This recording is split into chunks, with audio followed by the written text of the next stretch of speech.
네, 4주차 화장품 제조 공정론 강의를 시작하도록 하겠습니다. 4주차 화장품 제조 공정론은 화장품 성분, 그리고 물론 이제 성분이라는 것이 뭐 원료가 될 수도 있고 소재가 될 수도 있고 그렇죠. 더불어서 여기에 포함해가지고 제형까지 이러한 부분을 갖다가 같이 한번 다뤄볼 생각입니다. 예. 오늘 이야기할 순서는 그래서 화장품 성분의 종류, 또 화장품 성분의 어떤 규제들, 화장품 법에 의한 그런 규제들, 그리고 화장품 성분에 대한 정보, 그리고 아마 두 번째 시간이 될 가능성이 큰데요. 제형에 대한 이야기, 이런 것들 포함해서 같이 이야기를 하겠습니다. 자, 화장품 성분. 네, 화장품을 만드는데 도대체 어떤 성분이 들어가는지는 우리가 이미 개론 시간에도 좀 배웠고, 또 여러분들이 지금 배우고 있는 화장품 소재론에서도 어떠한 소재들이 쓰이는지에 대한 이야기를 개략적으로 조금 소재론에서는 좀 더 깊이 있게 배우겠죠. 그렇죠? 예. 그런데 화장품은 주로 수상 성분하고 그리고 유상 성분으로 이렇게 구분이 되어 있어요. 그래서 수상 성분은 주로 이제 물에 녹는 수용성인 그런 원료들이 많이 이제 사용이 되게 되는 거고요. 여기에는 이제 보습제라든가 이런 것들이 마찬가지 이제 포함이 되게 되겠죠. 글리세린을 포함해서. 또 유상 성분의 경우에는 이제 주로 오일에 녹는, 기름에 녹는 그런 성분이고, 오일, 왁스를 포함해서 여기 이제 다 들어갈 테고요. 보시는 것처럼 화장품에는 이렇게 다양한 성분들이 여기 이제 들어가게 되는 거죠. 그렇죠? 뭐 물론 정제수부터 시작해서 에탄올이라든가 왁스, 색소, 또는 뭐 보습제, 추출물들, 비타민, 방부제, 또 뭐 여러 가지 이제 첨가제들, 뭐 이런 것들이 다양하게 이제 들어가게 되겠죠. 그래서 이러한 성분들은 그럼 우리가 어떻게 이제 이렇게 나눠 볼 수가 있느냐.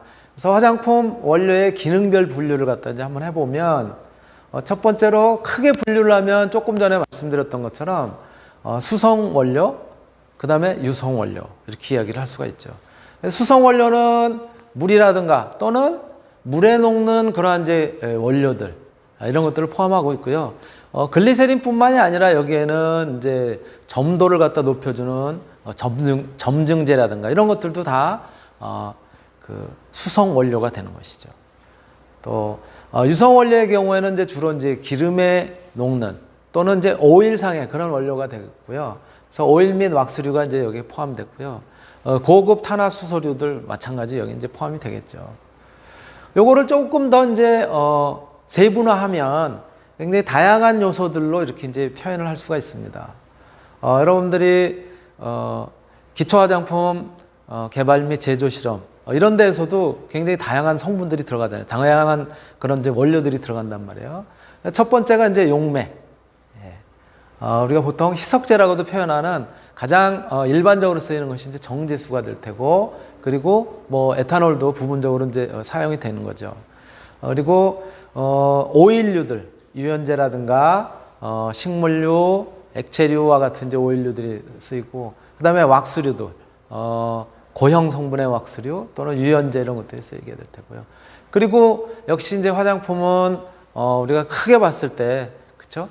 가용화, 그리고 유화, 분산이라는 그런 이제 3대 기술 요소를 갖다 이제 포함하고 있잖아요. 공정으로 나타냈을 때. 그래서 그런 가용화라든가 유화, 분산을 하는데 가장 그런 효과를 갖다 내는데 필요한 물질이 역시 이제 계면활성제 아니겠어요? 그래서 유상과 수상의 혼합을 갖다 잘 되도록 하는, 그래서 계면의 어떤 장력, 즉 표면 장력이라고도 이야기하고 계면 장력이라고도 이야기하지만 그 계면 장력을 떨어뜨려서 잘 혼합이 될 수 있도록 하는 그런 이제 계면활성제인데, 이것이 가용화 공정에서 쓰이게 되면 가용화가 되는 거고, 유화 공정에서 쓰이게 되면 유화제가 되는 거죠.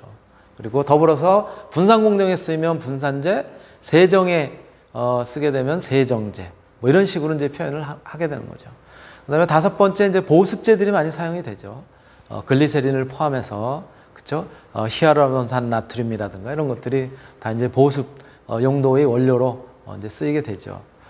또 더불어서 이제 점도를 갖다가 우리 사용감이라든가 이런 부분을 갖다가 높이기 위해서 점도를 갖다가 이제 좀 높게 하는데 이제 필요한 성분을 갖다 쓰는데, 그러한 성분들의 경우는 대부분 이제 고분자 소재들이 많이 쓰이게 됩니다.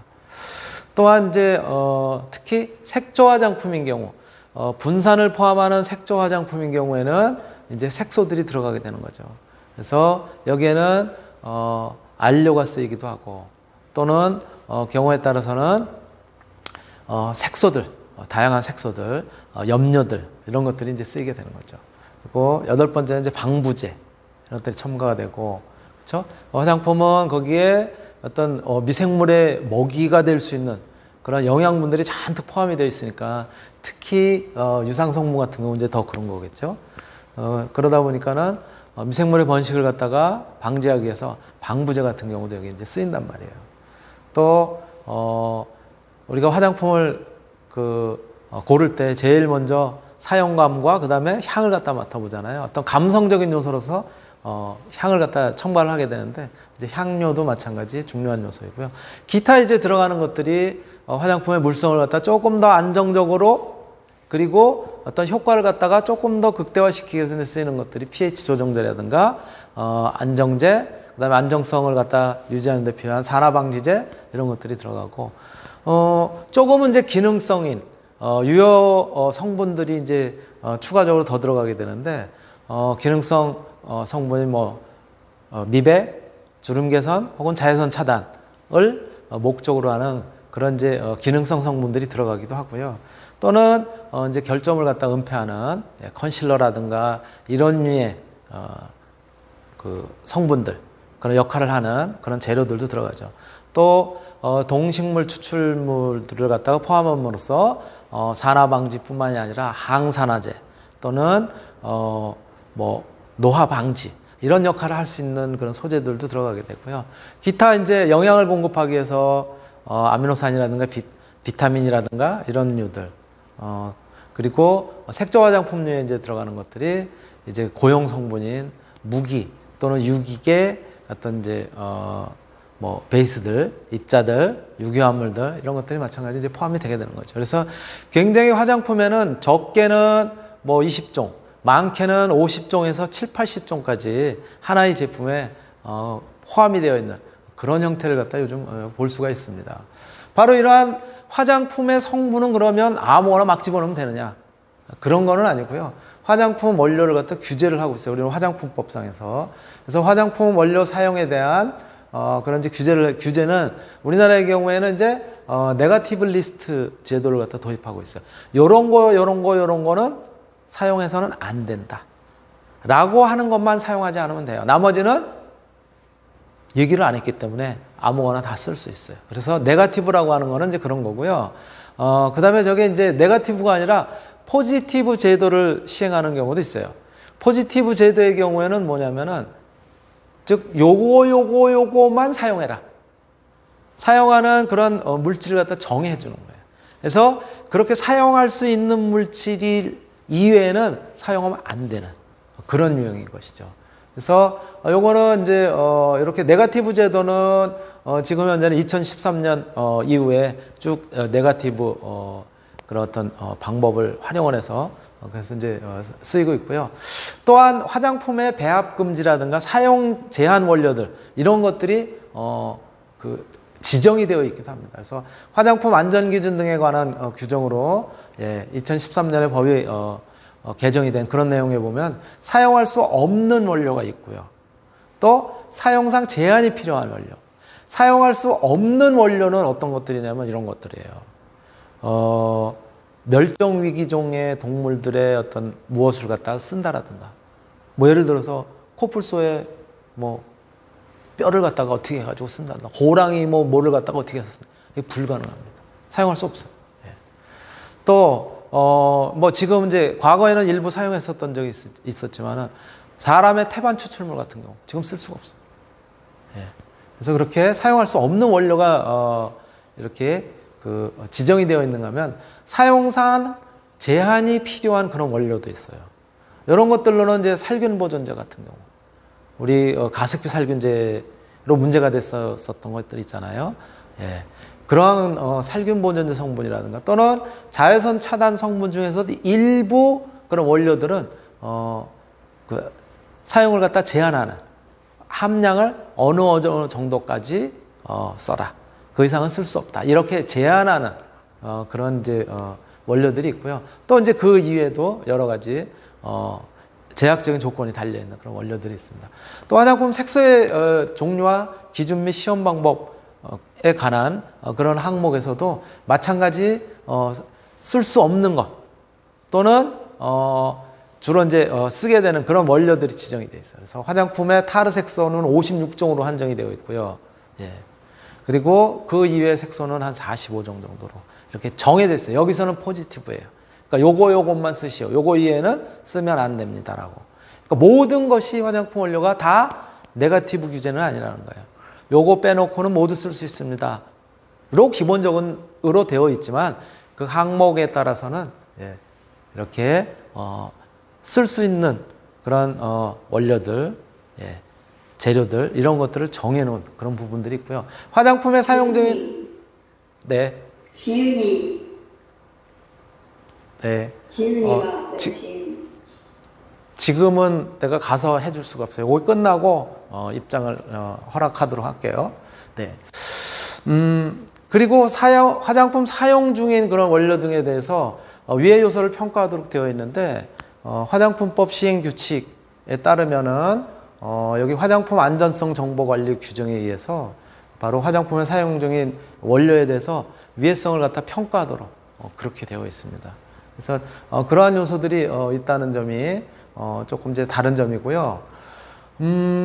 또 화장품 원료에 대한 규제가 굉장히 다양한 형태로 지금 되어 있어요. 그래서 지속적으로 지금 화장품법도 개정이 되고 그러고 있거든요. 최근에도 2019년에 개정이 되고 그래서 이건 제가 얼마 전까지 2013년도까지 개정된 거를 갖다 반영을 해놨는데 최근에도 일부 개정이 된 게 있어가지고 아마 그 부분은 또 제가 이제 업데이트를 해야 될 그런 필요성은 있습니다.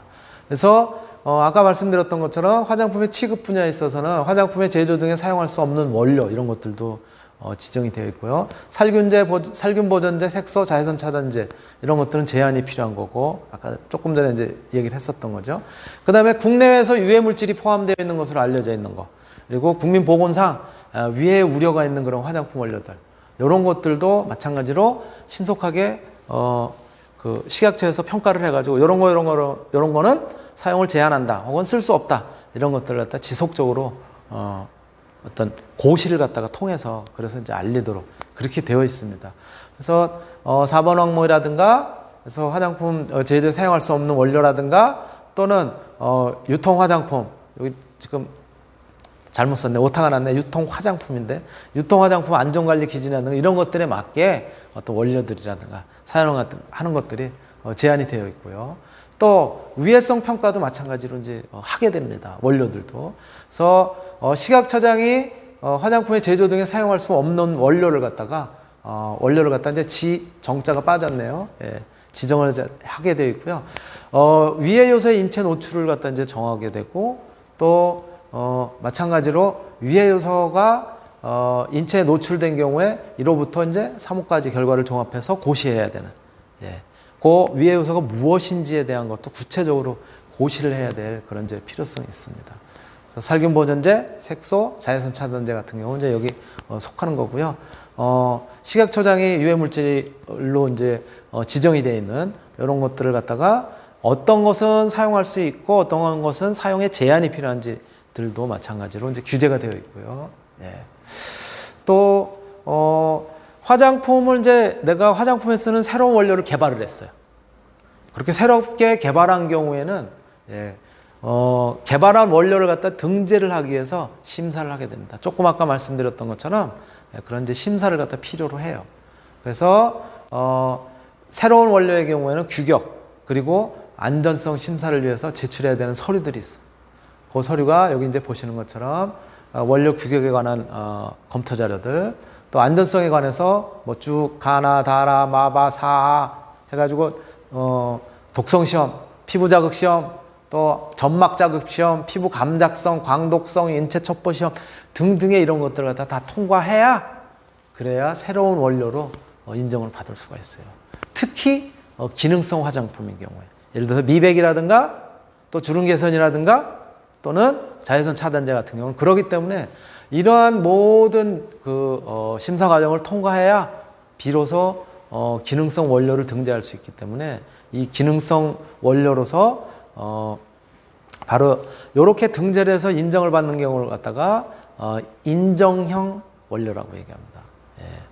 그리고 이미 알려져 있는 것들은 식약처에서 고시형 원료 이렇게 이제 표현을 하고 있죠. 그래서 고시형 원료의 경우에는 식약처에서 제시한 그런 원료를 함량 이상으로, 또 어떤 경우는 이제 함량 이하로 그렇게 집어넣으면은 기능성 화장품으로 인정을 하는데, 이렇게 요거는 인정형, 즉 개별 회사가 개별적인 그런 이제 원료를 갖다가 이런 심사 자료를 갖다 청구를 해서 인정한 그런 경우에는 개별 인정형 혹은 개별 인증형 원료 이렇게 이야기를 하고 있습니다. 예, 그런 부분도 마찬가지 여러분들 아마 이제 소재 시간에 배우게 될 거라고 이제 생각이 되는데요. 그러한 요소들이 있고요. 또 그때 이제 범위는 뭐 기능을 입증하는 거라든가 안전성에 관한 자라든가 여러 가지 이런 것들을 자기가 테스트를 했다고 그래가지고 끝나는 문제가 아니고요. 요거는 공인 인증 기관에 어떤 공인 자료를 갖다가 제출해야 돼요. 그래서 어떤 거 같은 경우는 오래 걸릴 경우에는 뭐 6개월은 짧은 거예요. 1년 혹은 또 이제 독성 시험이라든가 이런 것들은 어떤 병원에서 이제 하게 되는 그런 경우도 있어요. 그래서 병원에서 인체를 갖다 대상으로 해서 하는 경우도 있거든요. 그런 경우는 뭐 거의 1년 이상, 또 비용도 굉장히 많이 이제 발생하는 그런 경우가 있습니다. 예, 그래서 화장품 원료에 대한 이야기는 대략 어떠한 것들이 화장품을 우리가 다 쓸 수 있는 것처럼 생각하기 쉽지만 그렇지는 않다, 반드시. 거기에는 우리가 저렇게 심사를 받아야 쓸 수 있는 기능성 원료 같은 것들이 있고, 또 네거티브 어떤 규제로서 이런 것들은 쓰지 말아라 하는 원료들도 있고요. 또 쓸 수 있는 원료만 지정을 해준 그런 경우도 있습니다. 그래서 그러한 부분을 다 포함해서 우리가 화장품을 제조하는데 그런 데 쓰고 있는 거죠. 자, 그렇다면 화장품의 원료는 명칭을 어떻게 우리가 부르냐? 이 명칭의 경우에는 사실은 우리가 통상적으로 일반 생활에서 쓰는 경우에도 똑같은 물건을 가지고 부르는 방법이 다 다르잖아요. 그렇죠? 이름이 다르듯이 화장품 원료도 그런 원료들이 여러 가지가 있어요. 그래서 이 원료에 대해서는 명칭을 갖다 이제 통일을 하고자 합니다. 그래서 그 통일하는 방법으로서 보통 쓰고 있는 명칭이 첫 번째가 화학명이에요. 예, 화학명이라고 하는 것은 여기 EUPAC NAME이라고 썼어요. EUPAC이라고 하는 것은 뭐냐면은 세계 화학기구에서 정한 공식적인 명칭이에요. 예, 그래서 EUPAC NAME이라고 얘기를 하고요. 그 다음에 두 번째가 관용명이에요. 보통 습관적으로 우리가 지금 쓰고 있는 그런 명칭은 관용명이라고 얘기를 합니다. 그리고 세 번째가 공정서명이에요. 예, 공정서명은 뭐냐면은 화장품 관련 정부기관이라든가 협회라든가 기업체 이런 데서 화학명을 갖다가 쓰려니까는 너무 길거나 어렵거나 이럴 경우에 좀 편리하게 이렇게 이제 쓰는 명칭. 예, 이런 것들은 이제 그리고 철자를 비교적 간단하게 쓰는 것들. 예, 예를 들자면 이런 거예요. 트리에탄올 아민. 이렇게 다 쓰려니까 너무 길어. 그래서 그걸 줄여서 TEA. 또는 뭐 EDTA. 여러분들 많이 들어본 것들이잖아요. 이런 것들이 바로 예, 줄여서 쓰는 공정서명에 들어가는 것들이에요. 그리고 영어 화장품 성분명으로는 INCI명이라고 되어 있습니다. 이거는 국제 기준에 의해서 화장품 성분을 갖다가 정해놓은 그런 거예요. 그래서 INCI는 요거의 준말이죠. International Nomenclature of Cosmetic Ingredients Name. 이렇게 이제 표현하는 거죠. 그래서 국제 화장품 원료 명칭. 예, 국제 화장품 원료명이라고 우리가 보통 이제 이야기를 하죠. 요거는 책에 등재가 되어 있어요. 그래서 그 책은 또 뭐라고 얘기를 하냐면 요 밑에 있는 International Dictionary of Cosmetic Ingredients 이렇게 되어 있습니다. 그래서 화장품 원료 집, 국제 화장품 원료 집. 그래서 IDCI 뭐 이런 식으로도 표현하고요. 예, INCI명은 꼭 여기 원료집에 등재되어 있는 거다라고 보시면 돼요. 이 약자는 조금 다르지만. 그래서 한글 화장품의 성분명은 뭐를 갖다 기준으로 하냐면 영어 화장품 성분명인 저걸 갖다 번역해서 보통 많이 씁니다. 한글화해서. 그래서 INCI 이름으로 많이 쓰고 있고요. 또 이거 이외에도 이제 또 뭐가 있냐면 명칭이 회사에서 정한 명칭. 자기네 화장품 회사에서 우리 요 원료는 이름을 요렇게 붙였다라고 하는 그런 원료가 있어요. 그게 뭐냐면 상품명이에요. 원료 제조회사에서 붙인 명칭이에요.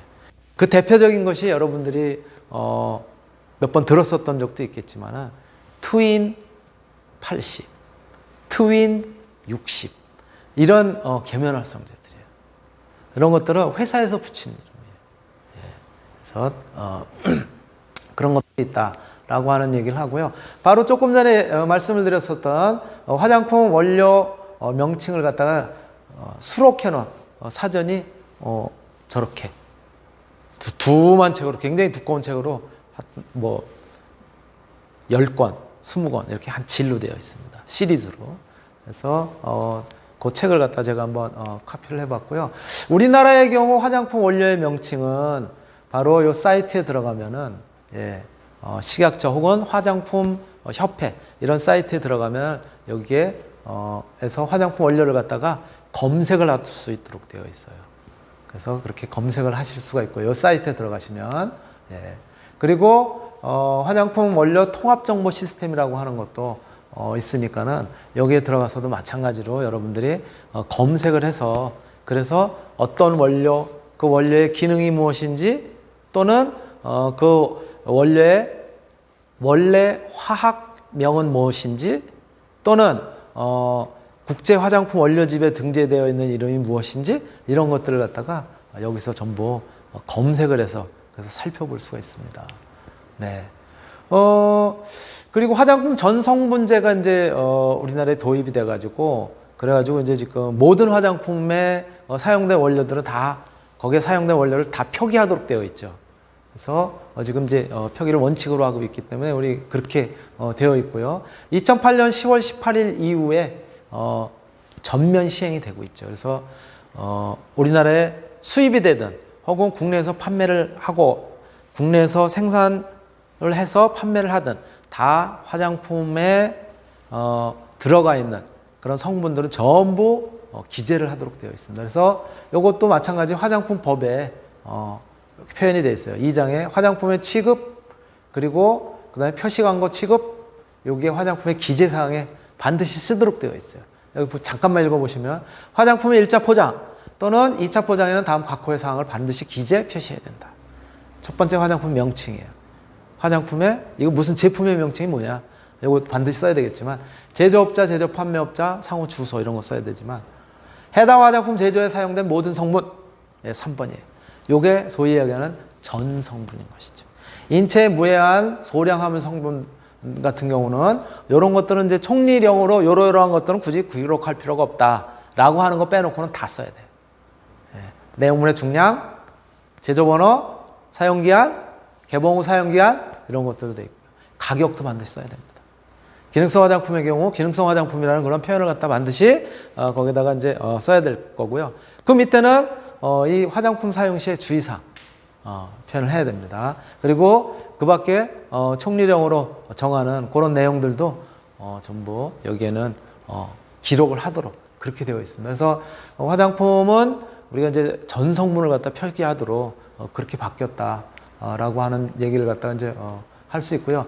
그리고 별표에는 또 뭐냐면 화장품 포장의 표시 기준 및 표시 방법에 제조에 사용된 성분의 글자 포인트는 몇 포인트로 써라. 몇 포인트 이상으로 반드시 표기를 해라. 라고 하는 부분이 있고요.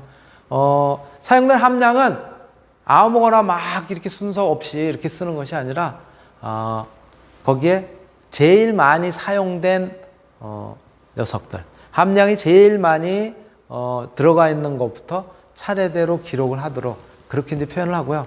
다만, 1% 이하 그런 이제 성분에 대해서는 그거는 이제 순서 없이 그냥 표현을 해도 돼요.